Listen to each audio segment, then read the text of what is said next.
Hello standard 9th हम start कर रहे हैं संस्कृत का चैप्टर नंबर 5 जिसका नाम है Subhashit Vaibhav. In Sanskrit literature the longest poetic work is known as the mahakavya and the smallest poetic work is known as the mutaka. Just a single pearl is very valuable, so too are these are small muktakas. These muktak are saying or epigram. This well-known and melodious form of Sanskrit literature has the distinctive ability to serve in its four lines the precise teaching of the life in the most aesthetic manner. From these epigrams, we get the moral of the ideal life and goodness. Such epigrams has been collected in this lesson. In this epigram chosen for this lesson, you will notice words with the one type of case ending. The case ending will help you in the learning the Sanskrit language. On the other hand, these epigrams will also provide you the inspiration to develop the values in them. The immortality of fame in this the mortal world, greed as the basic cause of the all sins, the ability to recognize friend, one's kin, the characteristics of good and bad people, etc. These will help you to make your life bright and virtuous. तो सुभाषित वैभव जो है वो Sanskrit literature में जो लंबी कविताएं होती है उस कार्य को महाकाव्य कहा जाता है। जब छोटे छोटे पोइटिक वर्क किया जाता है, छोटी छोटी कविता लिखी जाती है 4 या 5 लाइन की, उसको मुक्तक कहते हैं। Just a single pearl is valuable, वो छोटा सा मोती भी बहुत ही कीमती होता है। सो दीज स्मॉल मुक्ताज, जिस तरह से छोटा सा मोती भी कीमती होता है उसी तरह से ये छोटे छोटे मुक्तक भी क्या होते हैं, इंपॉर्टेंट होते हैं। दिस मुक्तक आर सेइंग और एपिग्राम, इस मुक्तक को हम सुक्ति भी कहते हैं। This well known and melodious form of Sanskrit literature has the distinctive ability to serve its 4 lines. ये जानी पहचानी और बहुत ही मनोरंजन करने वाली संस्कृत के लिटरेचर से ली गई है। ये 4 लाइनों की हमको एक प्रीसियस टीचिंग देती है, लाइफ का, जीवन का एक सार देती है और हमको एक अच्छे मैनर में हमें बताती है। इस सूक्तियों से हमें शिक्षा मिलती है हमारे आदर्श जीवन की और हमें हमारे अच्छाइयों के बारे में पता चलता है। ये जो एपिग्राम कलेक्ट किए गए हैं इस लेसन में, in this epigram chosen for this lesson, इस लेसन के लिए जो एपिग्राम चूज़ किए गए हैं उसमें एक ही तरह के वर्ड जो है वो एंड हो रहे हैं। This epigram will also provide, इस एपिग्राम से हमें इंस्पायरेशन मिलती है हमारी वैल्यू को डेवलप करने की और हमें ऐसा अमर फेम मिलना है कि पूरे इस अजर अमर संसार में हमको कैसे अमर बनना है, कैसे लोगों के जीवन में याद बनना है, कैसे पापों को दूर करना है, पापों का कारण क्या होता है, अच्छे दोस्तों को पहचाना, अच्छे संबंधियों को पहचानने की क्या क्या योग्यताएं होती है, अच्छे और बुरे लोगों की क्या कैरेक्टरिस्टिक्स होती है, वो इस चैप्टर में हम पढ़ेंगे। तो स्टार्ट करते हैं। माधुर्य मक्षर व्यक्ति है, पदक्षेतु सुस्वर है, धैर्य लय समर्थम जय सड़ेते पाठ का गुणा। तो पहले में क्या कह रहे हैं, माधुर्य यानी कि मधुर, जो मीठा बोलता, अक्षर है व्यक्ति जो मीठा बोलता हो, जिसको अक्षर का ज्ञान हो, पदक्षेत्रस्तु जिसे पद के बारे में पता हो, सुस्वर है जो स्वर से बात करता हो, जिसकी आवाज़ में स्वर हो, धैर्य लय समर्थम जो धैर्यशाली हो, हमेशा साहस रखता हो, रिदम के साथ बात करता हो, लय के साथ बात करता हो। ये 6 एक अच्छे पाठक के गुण होते हैं, यानी कि जो पढ़ने वाला होता है उसकी आवाज़ में मधुरता होता है, उसे अक्षरों का ज्ञान होता है, उसे पदों के बारे में पता होता है, वो स्वर के साथ पढ़ता है, वो धैर्य के साथ लय के साथ पढ़ता है। ये 6 एक अच्छे पाठक के गुण होते हैं। अब सेकंड में आता है चलम वितम चलम चितम चले जीवित यौवने चला चल मिदम सर्व कीर्ति वेवी जीवती।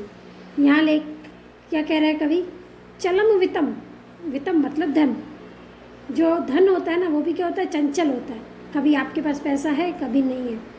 चलम वितम चितम, चल चितम यानी कि चितम मतलब मन, आपका मन भी क्या होता है, चंचल होता है। क्या होता है, चंचल होता है, स्टेबल नहीं होता है ना। एंड चले जीवित यौवने, आपकी जो जवानी है, आपका जो जीवन का जो यौवन है वो भी क्या आएगा, जीवन में जो यौवन है वो भी क्या है, कंटिन्यूस नहीं है, ये भी क्या होता है, चेंज होता रहता है। चला चल मिदम सर्व कीर्ति रेवी जीवती, ये कहता है जो समय के साथ चलता है वही हमेशा कीर्ति के साथ जीता है, उसी को हमेशा सफलता मिलता है। लेकिन क्या कह रहा है यहाँ पर, धन है, धन भी चंचल है, आज आपके पास है, स्टेबल नहीं है, वो कल नहीं होगा। आपका मन भी क्या है, चंचल होता है, कभी इस चीज़ पे आता है कभी इस चीज़ पे आता है। आपके जीवन में आने वाला यौवन भी क्या होता है, चंचल आज है कल आप बूढ़े हो जाओगे। लेकिन चलाचल मिदम सर्व के, जो समय के साथ चलता है, जो हमेशा चंचल रहता है, हमेशा बदलता रहता है समय के साथ, उसको ही हमेशा यश की प्राप्ति होती है। तो फर्स्ट वाले को हम इंग्लिश में कैसे कहेंगे? माधुर्य अक्षर व्यक्ति, sweetness of tone, clear pronunciation of letter, isolation of word, beautiful voice, courage and sense of rhythm. There are 6 qualities of a good reader, and that means a good reader one should not swallow up the syllabus in a hurry। चलिए चलकर देखते हैं इसका अपना explanation क्या है। Wealth is transitory, mind is fickle, life and youth are unsteady. All this is stable and unstable when the fame of the reputation leave। इसका मतलब है one is survived by one's reputation। According to the poet, the reputation alone lives forever। हमारे साथ हमारी reputation हमेशा रहती है, so it is more important than wealth and youth।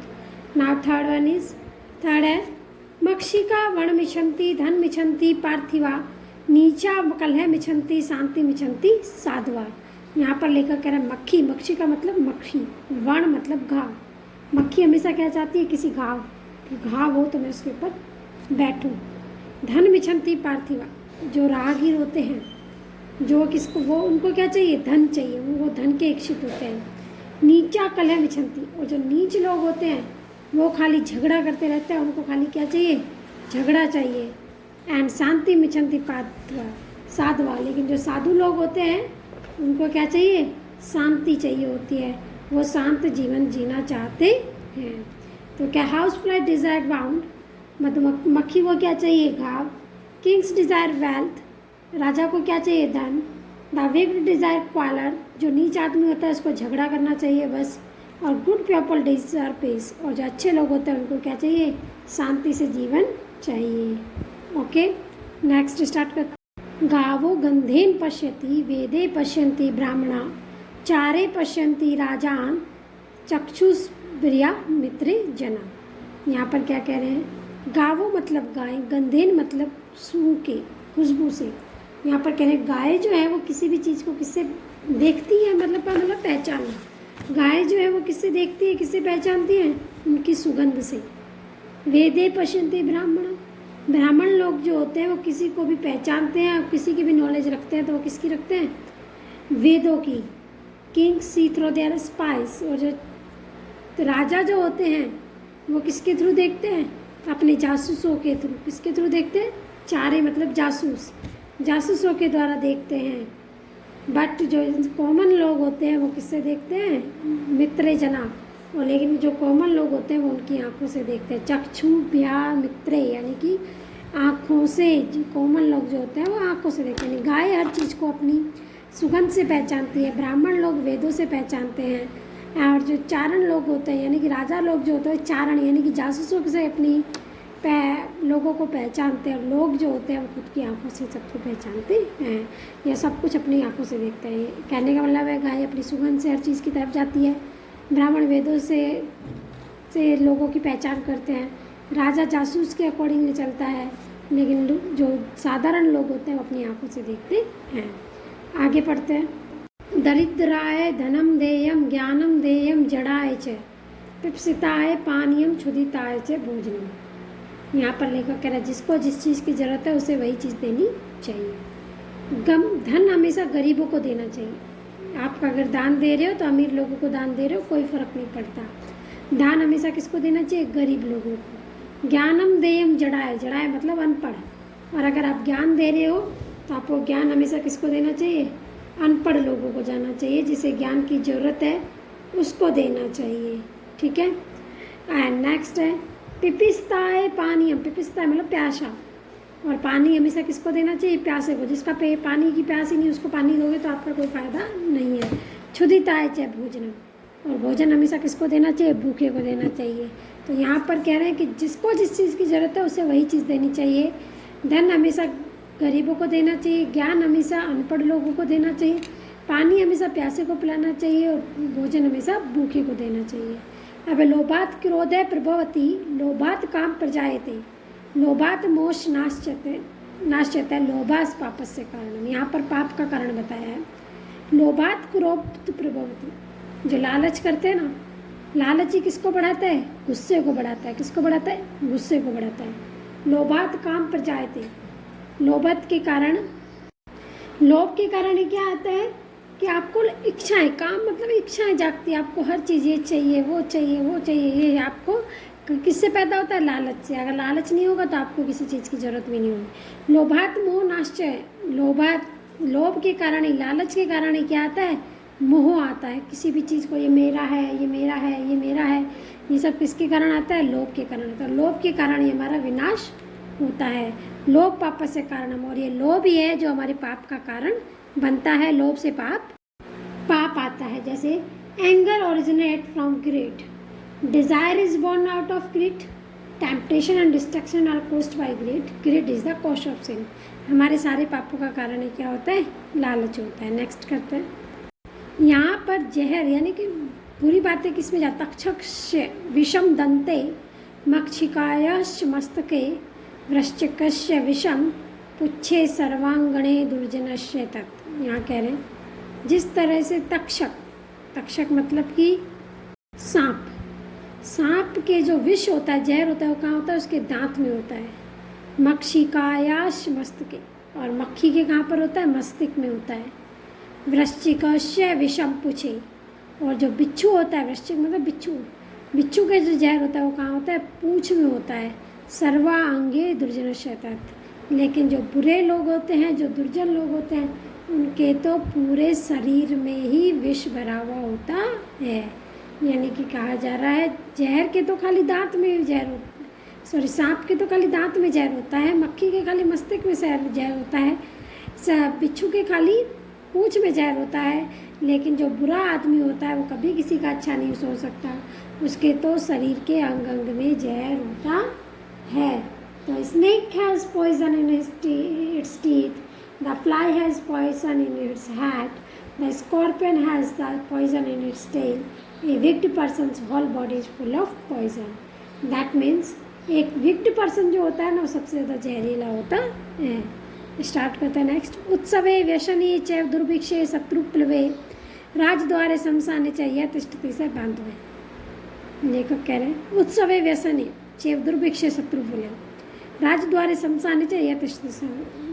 यहाँ पर उत्सवे व्यसन जो उत्सव में भी खुशी में बहुत खुशी का माहौल हो उसमें भी, और दुखी में भी जैसे दुश्मन बहुत बना लेता है, जो हर चीज़ में एक ही स्टैंड लेता है, एक ही अपना मौन रखता है, ना वो दुखी होता है ना वो खुश में ज़्यादा खुशी होता है। ऐसा आदमी वही होता है। उसके लिए चाहे राजद्वार हो, चाहे राजा का महल खोल दो, चाहे शमशान में बिठा दो, वो आदमी हमेशा अपना अच्छा देता है, वो हमेशा खुश रहता है। तो इसका मतलब है कि one who stand in the festival, एक आदमी जो as well as in the calamity, जो दुख में भी वैसा रहता है और सुख में भी वैसा ही रहता है, वार में भी वैसा ही रहता है with the enemy and in the royal assembly as well as in the cremation is for relative. यानी कि चाहे खुशी हो, चाहे वो दुख हो, चाहे शत्रुओं के साथ युद्ध हो, चाहे उसको राजा के महल में बिठा दो, चाहे उसको शमशान में बिठा दो, वो एक सच्चा आदमी वो होता है जो हर जगह पर खुद को एक जैसा रखता है, खुद की हैप्पीनेस सबके साथ शेयर करता है। Chapter number 5 complete.